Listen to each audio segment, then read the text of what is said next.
City India news, महाराष्ट्रातील लोकप्रिय news channel.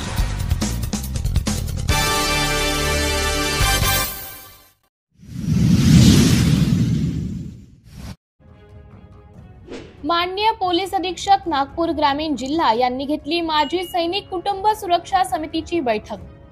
Nagpur ग्रामीण जिल्ह्याअंतर्गत दर महिन्याच्या 5 तारखेला पोलीस अधीक्षक कार्यालय नागपूर ग्रामीण जिल्हा येथे माननीय श्री हर्षे पोद्दार पोलीस अधीक्षक नागपूर ग्रामीण जिल्हा यांच्या अध्यक्षतेखाली तसेच जिल्हा सैनिक कल्याण अधिकारी नागपूर यांच्या उपस्थितीत नागपूर ग्रामीण जिल्ह्यातील माजी सैनिकांच्या बैठकीचे आयोजन करण्यात येते। सदर बैठकीत नागपूर ग्रामीण जिल्ह्यातील माजी सैनिक व त्यांच्या कुटुंबियांना असलेल्या अडचणी तक्रारी असेल तर त्यांचे निराकरण व समाधान केले जाते।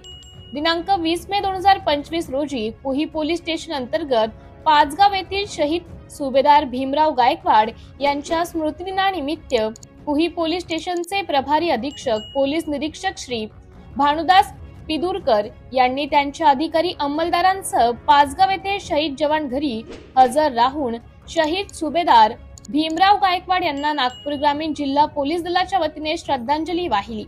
संपूर्ण महाराष्ट्रात नागपूर ग्रामीण जिल्हा असा एकमेव जिल्हा आहे की जिथे शहीद सैनिकांच्या घरी जाऊन पोलीस दलाच्या वतीने श्रद्धांजली वाहिली जाते। दिनांक 5 जून 2025 रोजी पोलीस अधीक्षक कार्यालय नागपूर ग्रामीण जिल्हा येथे झालेल्या माजी सैनिकांच्या बैठकीमध्ये शहीद सुभेदार भीमराव गायकवाड यांच्या स्मृतिदिनानिमित्ताने पोलीस दलाच्या वतीने श्रद्धांजली वाहिल्याबाबत सर्व माजी सैनिकांनी माननीय श्री पोलीस अधीक्षक नागपूर ग्रामीण यांचे आभार व्यक्त केले। सिटी इंडिया न्यूज साठी उपसंपादक नागपूर ग्रामीण मंगेश गमे।